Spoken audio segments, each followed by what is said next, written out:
Peserta pilkada itu dibayang-bayangi modal yang sangat besar untuk kurang lebih misalkan minimal ada 6 pembiayaan. Jadi kalau kita jumlahkan menggerakkan mesin partai di tingkat kecamatan dengan di tingkat desa, 1,1 miliar. Itu untuk satu partai. Kalau kita bicara gaji pokoknya dan tunjangannya itu relatif kecil. Untuk kepala daerah gaji pokoknya itu 2,1 juta dan tunjangan jabatannya adalah 3,780 juta. Jumlahnya itu berarti sekitar 5,880 jutaan lah.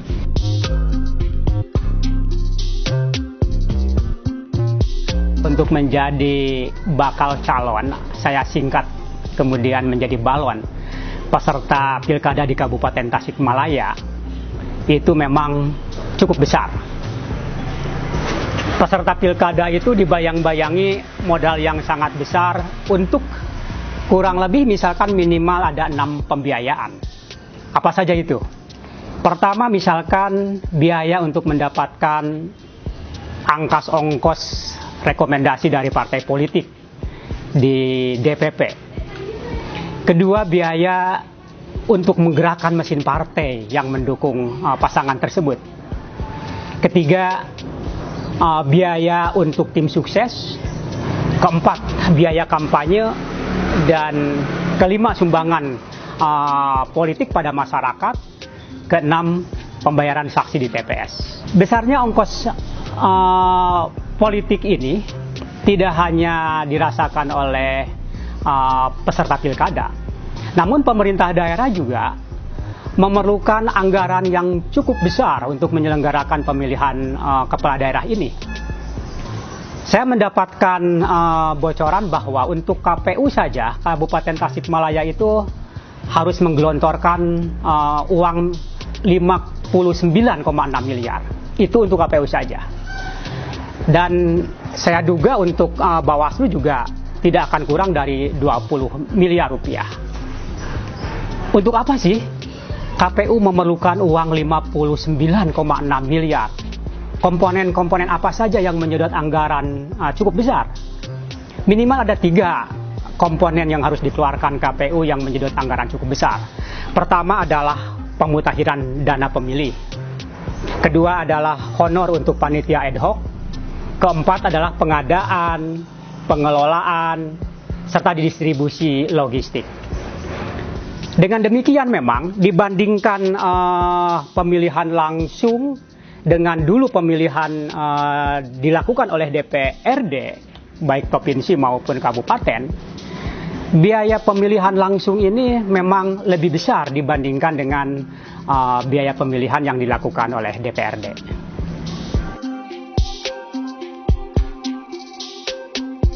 Kita harus membedakan dua istilah, politik uang dengan uang politik.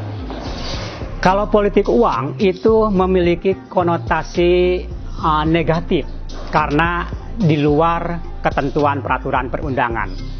Sedangkan uang politik adalah memang pembiayaan yang harus dilakukan oleh pasangan pilkada dalam melakukan aktivitas-aktivitas sebagai peserta pilkada, kontestan pemilu pilkada. Ada beragam cara dilakukan untuk melakukan politik uang. Misalkan, pertama, sumbangan dari bakal calon kepada partai politik yang mendukungnya. Kalau itu memang sumbangannya lebih besar dari ketentuan peraturan perundang-undangan yang berlaku. Kedua, biaya rekomendasi dari DPP kepada pasangan calon pilkada yang bersangkutan.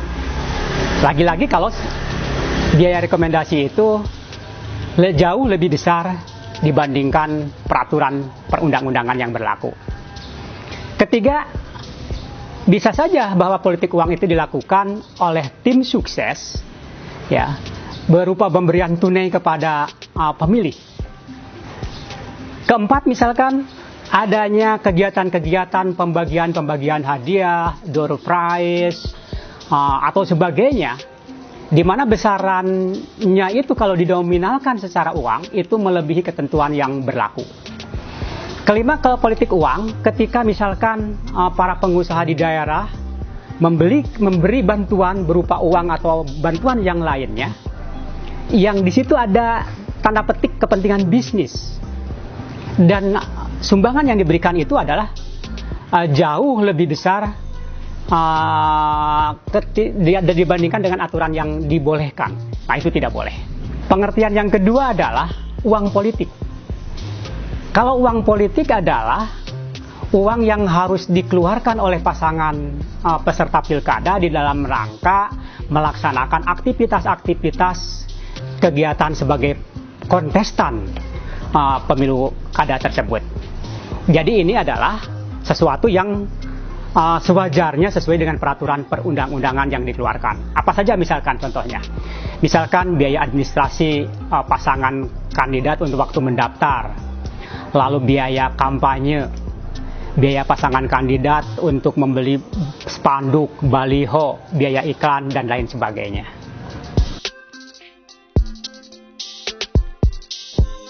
Modal politik yang harus dikeluarkan oleh pasangan bakal calon itu cukup besar. Tadi saya sudah sebutkan minimal ada 6 komponen biaya yang harus dikeluarkan. Pertama adalah biaya untuk mendapatkan rekomendasi. Kedua adalah biaya untuk menggerakkan mesin partai. Ketiga adalah mendanai tim kampanye atau tim sukses. Keempat, biaya kampanye itu sendiri. Kelima, sumbangan politik pada masyarakat. Dan keenam, pembayaran saksi di TPS. Yang pertama, biaya untuk mendapatkan rekomendasi partai. Tentunya kita orang luar tidak bisa menduga-duga berapa besaran yang harus dikeluarkan untuk biaya tersebut, karena itu adalah di balik layar. Yang kedua adalah biaya untuk menggerakkan mesin partai. Kita ketahui bahwa setiap partai politik itu memiliki para pengurus di tingkat kecamatan. Selanjutnya juga memiliki para pengurus di tingkat desa. Taruhlah, Kabupaten Tasikmalaya itu memiliki 39 kecamatan dan 351 desa. Kalau kita hitung secara kasar, bahwa untuk menggerakkan mesin partai di tingkat kecamatan itu masing-masing 10 juta rupiah, berarti 39 kali 10 juta rupiah, ada 390 juta rupiah. Kalau kita ambil yang minimal untuk menggerakkan mesin partai di tingkat desa, misalkan 2 juta rupiah, berarti 351 desa kali 2 juta rupiah, ada sekitar 702 juta rupiah. Jadi kalau kita jumlahkan menggerakkan mesin partai di tingkat kecamatan dengan di tingkat desa, 1,1 miliar. Itu untuk satu partai. Padahal pasangan pilkada itu mungkin diusung oleh 2 partai, 3 partai. Tinggal kalikan saja, kalau 2 partai berarti ada 2,2 miliar rupiah. Dan kalau 3 partai berarti ada 3,3 miliar rupiah. Itu hanya untuk menggerakkan mesin partai saja.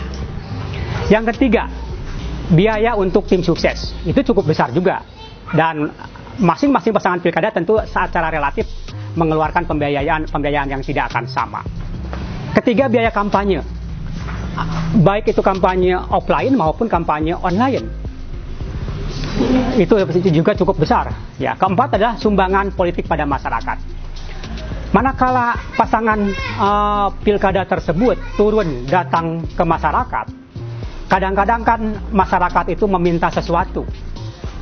Si pasangan kandidat kontestan ini kadang-kadang tidak bisa menjawab dengan, nanti permintaan Bapak Ibu itu akan saya kabulkan kalau saya sudah menjadi bupati atau wakil bupati. Tidak bisa seperti itu. Mereka kadang-kadang, orang Sunda bilang, mereka akan memilih orang yang karawas sareng kahartos. Jadi permintaan terhadap berbagai pembiayaan yang diajukan masyarakat itu kadang-kadang wajar. Misalkan untuk memperbaiki irigasi yang sudah ambrol, memperbaiki misalkan melabur, mencat berbagai fasilitas publik, pos ronda dan lain sebagainya. Itu kadang-kadang memerlukan bantuan secara langsung. Nah, kalau sumbangannya itu lebih melebihi batas peraturan kewajaran di dalam peraturan atau perundang-undangan, itu tidak boleh. Yang keempat adalah biaya saksi. Di kita itu sekarang ini ada sekitar 3.700-an TPS. Kalau masing-masing TPS itu ada 2 saksi, 1 saksi di dalam dan kedua saksi di luar, itu tidak kurang kalau kita kalikan ya jumlah TPS 3.700 sekian kali 2 saksi kali minimal misalkan per saksi itu dibayar Rp200.000, itu memerlukan dana kurang lebih 1,5 miliar rupiah. Jadi memang itulah komponen-komponen biaya kalau kita jumlahkan relatif cukup besar.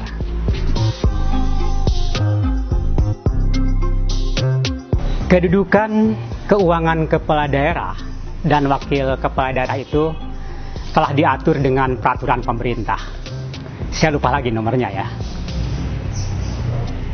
Pasal 4-nya, kepala daerah dan wakil kepala daerah itu pertama mendapatkan gaji dan juga mendapatkan tunjangan.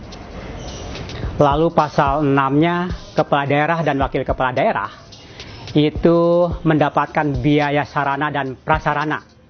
Jadi masing-masing mendapatkan sebuah rumah jabatan, perlengkapannya, dan juga pemeliharaan rumah jabatan tersebut.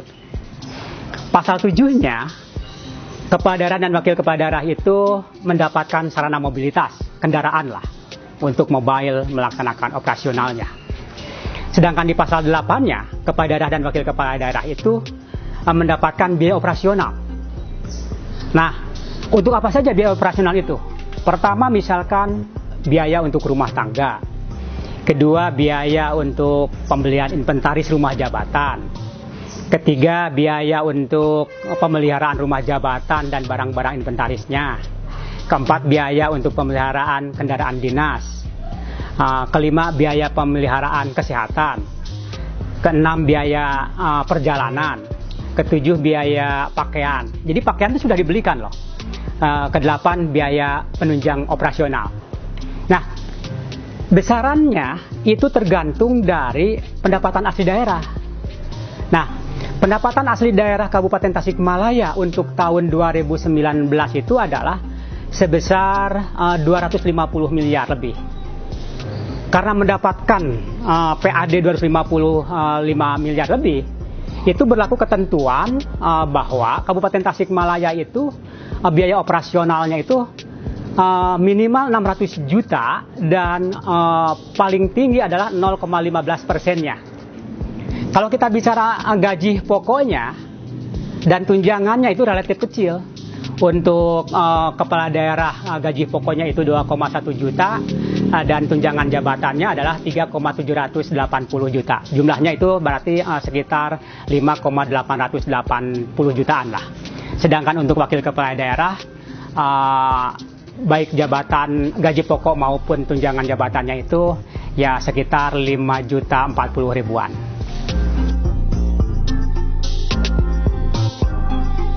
Logikanya sih sedikit kemungkinan kalau hanya mengandalkan gaji kepala daerah dan wakil kepala daerah yang masing-masing di bawah 6 juta rupiah per bulan itu bisa mengembalikan ongkos-ongkos pilkada. Karena relatif kecilnya itu.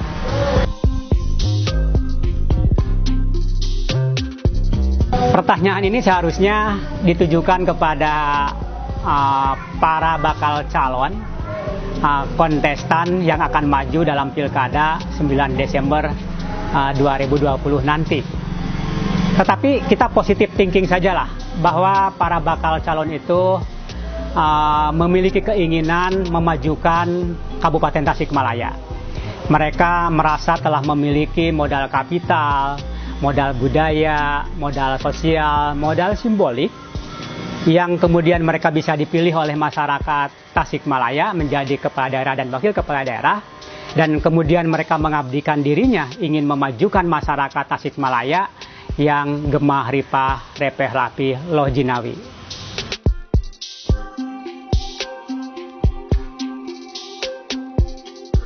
Keputusan untuk memilih pemilihan langsung oleh rakyat, bukan DPRD itu merupakan suatu amanat Undang-Undang Nomor 32 tahun 2004. Itu merupakan semangat reformasi untuk membangun demokrasi lokal yang lebih demokratis. Walaupun pilkada langsung itu menyisakan banyak persoalan, namun bukan berarti kemudian pemilihan itu harus dikembalikan kepada DPRD. Itu belum tentu lebih baik. Pilihan langsung masih memiliki banyak kepentingan untuk dilaksanakan untuk memperbaiki sistem demokrasi Indonesia. Pertama, dengan pilkada langsung ini akan memutus oligarki. Kekuasaan hanya dipegang oleh beberapa orang, yaitu oleh 50 orang anggota DPRD yang ada di Kabupaten Tasikmalaya. Kedua, pilkada diperlukan untuk meningkatkan kualitas akuntabilitas kepala daerah terpilih. Ketiga, pilkada diperlukan untuk menciptakan efektivitas dan stabilitas politik pemerintahan di tingkat lokal. Keempat, untuk meningkatkan kualitas partisipasi politik masyarakat. Karena itu, mengevaluasi sistem pilkada langsung dengan cara mengembalikan kepada pilkada yang dipilih oleh DPRD, menurut pendapat saya sih bukan mendatangkan maslahat, bahkan itu mendatangkan mudarat. Ya, selain membuat demokrasi berjalan mundur, mengembalikan pemilihan kepada oligarkik kekuasaan oleh anggota DPRD yang hanya 50 orang, ya, itu juga memiliki ekses politik yang cukup panjang. Pertama apa? Pertama, tidak ada jaminan bahwa pemilihan oleh anggota DPRD tidak akan ada politik uang. Ya. Bahkan dulu katanya mengapa kemudian dipilih menjadi pilihan langsung itu karena adanya politik uang. Lalu kedua, jika langkah menggantikan sistem pilkada lewat DPRD berhasil, maka tidak menutup kemungkinan sistem pemilihan presiden secara langsung pun akan dievaluasi. Ketiga, ini akan mengerdilkan partisipasi warga. Ini jelas kemunduran besar. Salah satu ciri demokrasi itu adalah sebagai sebuah ide politik modern adalah adanya persamaan hak pilih dalam menentukan keputusan kolektif yang sangat mengikat mereka. Karena pada prinsipnya tujuan demokrasi dalam kehidupan bernegara meliputi kebebasan berpendapat dan kedaulatan rakyat. Demokrasi ialah pemerintahan dari rakyat, oleh rakyat, dan untuk rakyat.